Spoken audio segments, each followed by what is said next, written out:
Bienvenidos a esta sección Conociendo a nuestros líderes. Cuéntanos, ¿quién eres? Me llamo Ciro Sepúlveda, soy un obrero jubilado de la Iglesia Adventista. Empecé a trabajar para la Iglesia por primera vez en 1968. Me jubilé hace unos 5 años atrás, aunque seguí enseñando algunas clases y ahora vivo en el sur de California, jubilado. Muchos años de servicio. Bastante, nunca lo he contado y son, a ver, por lo menos unos 50 años. 50 años de servicio. ¿Y en cuántas capacidades te tocó ministrar en la iglesia? Fui pastor de iglesia en New York y en Los Ángeles. La gran parte de mi carrera fue como profesor de historia. Enseñé en la Universidad de Montemorelos. La Universidad de Andrews me pidió que enseñe clases que enseñé en Cuba, en Puerto Rico, en Colombia, también en Montemorelos.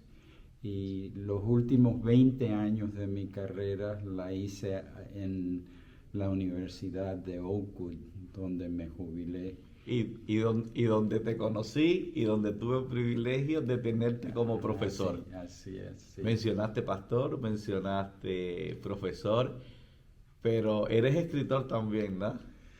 Sí, ese es uno de mis malos hábitos. Tengo que estar escribiendo todo el tiempo, así que empecé a escribir cuando era pastor y todos mis sermones los escribí, los tenía en mi computadora y eventualmente empecé a convertir sermones en pequeños libros. Y cuando me dediqué a la historia, he escrito varios libros sobre Elena White y la historia de la Iglesia Adventista. No, tremendo. Y esta pregunta ahora tal vez abarcaría mucho tiempo en tantos años de servicio. ¿Cuál consideras que es algunos, no voy a decir el desafío, algunos de los desafíos más grandes que te encontraste en tu ministerio? Creo que uno que siempre batallé con él es cómo leer la Biblia, porque la Biblia se lee de muchas formas y muchos la estudian. Yo estoy contra estudiar la Biblia, pero y para mí, por supuesto, cuando era alumno de teología en Andrews, ahí me enseñaron una forma de leerla a través del tiempo, las experiencias de pastor, de maestro.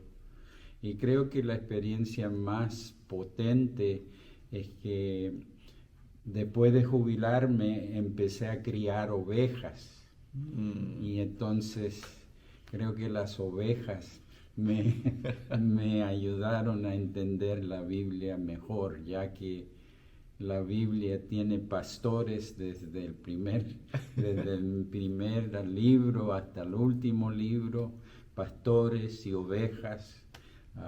Casi todos los hombres de Dios en la Biblia fueron pastores, y estando con ovejas todos los días del amanecer hasta la puesta del sol, me ayudó a entender un poquito mejor cómo se debe leer la Biblia. Bueno, esto me llama curiosidad porque estoy entendiendo que en sí entendiste un poquito mejor con las ovejas, pero eso fue cerca de la jubilación o después de la jubilación. Son tantos años. Sí. Después de la ¿Qué jubilación. esperanza entonces hay para nosotros? ¿Y qué te enseñaron? Algunas de las cosas que te enseñaron las ovejas. A ver. Bueno, una es que uno necesita cuidarlas Mm, del amanecer hasta ponerlas en su lugar para dormir. mm. 7 días a la semana. No tuve vacaciones. A veces pastores me pedían que vaya a predicar a una iglesia y si era más de 1 hora o si eran varios días, tenía que decir que no, porque las ovejas necesitaban que yo esté presente. O sea, esa es una de las lecciones, la importancia de estar vigilando por ellas constantemente. Mm.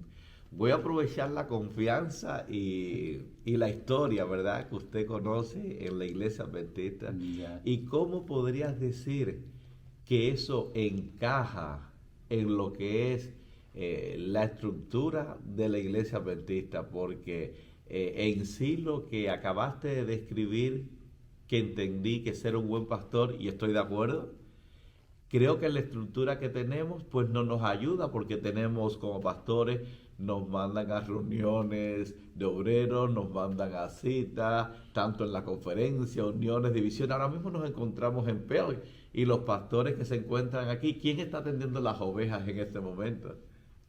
Ya, sí, con la aparición de la organización, y creo que como adventistas, me incluyo yo ahí, eh, le hemos tirado barro a la Iglesia Católica por su organización y su estructura.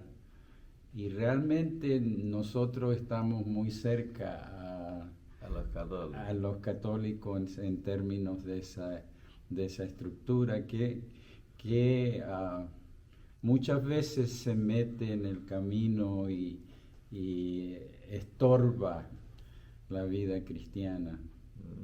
Eh, Voy a pedirte disculpa en este momento porque estoy abusando de la confianza, pero me genera curiosidades, producto de que también soy adventista, producto de que amo esta obra adventista, pero a la vez estoy viendo, y también lo estudié ahí en su clase, que la organización que nosotros tenemos, la estructura de la iglesia adventista, nos viene como de los 1900, 1901, 1902, la estructura que tenemos como tal. ¿Cómo fue en los principios y cómo fue que comenzamos? No sé si podría utilizar la palabra pirámides. ¿Estaría bien utilizar la palabra pirámide o no considera que la estructura de nosotros es piramidal? Sí, claro, se creó una pirámide con el pasar del tiempo. No sé si se puede evitar eso, pero cuando se organizó en los 60s, 1860s, por ejemplo, las primeras conferencias generales, todos los que eran adventistas que querían ir a una sesión, podían ir, podían votar, podían hablar, exponer sus posiciones, pero hoy uno necesita un pass para entrar al salón donde se tienen esas reuniones y se hace mucho en secreto sin que nadie sepa lo que se está haciendo. Así que se ha transformado la iglesia, pero realmente yo no tengo la sabiduría para saber cómo podríamos haber hecho diferente, ya que los números crecen, las distancias crecen y hay que tener orden, así que es un problema grande y me alegro que hombres como tú pueden solucionarnos y yo me puedo jubilar. Bueno, qué expectativa. Yo creo que la Biblia menciona que qué es lo que fue, lo mismo que será, qué es lo que ha sido hecho, lo mismo que será.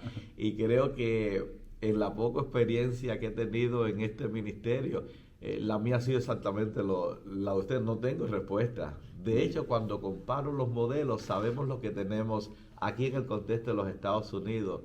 Sabemos los demócratas y los republicanos, los más fuertes, ¿no? Sí. Sabemos que hay otras tendencias, pero ellos le dan la oportunidad al pueblo de decir, vota por mí y yo voy a hacer esto y lo otro, ¿verdad? Sí. Y se fajan entre ellos y dicen cosas el uno del otro, ¿verdad?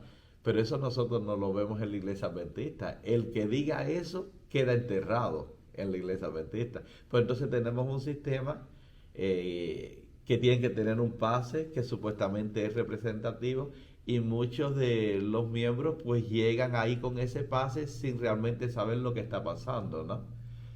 ¿Cómo un miembro puede enterarse en sí de lo que esté pasando en la organización o no debemos saber lo que esté pasando porque es algo secreto que le pertenece al líder y a Dios? No sé cómo funciona eso.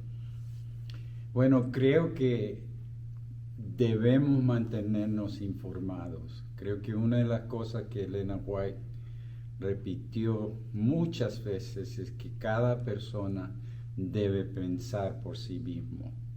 Y una de las críticas más grandes que ella le hacía a su esposo en su cara era que tú no dejas que los hermanos se desarrollen y piensen por sí mismos. Tú estás pensando por ellos. Así que es importante que todos pensemos. ¿Y su esposo, pastor? Claro, el presidente de la conferencia general. Okay. Cuando ella se lo dijo, él era presidente. Y ella no tuvo temor de decirle, deje que los hermanos... Claro, no tuvo.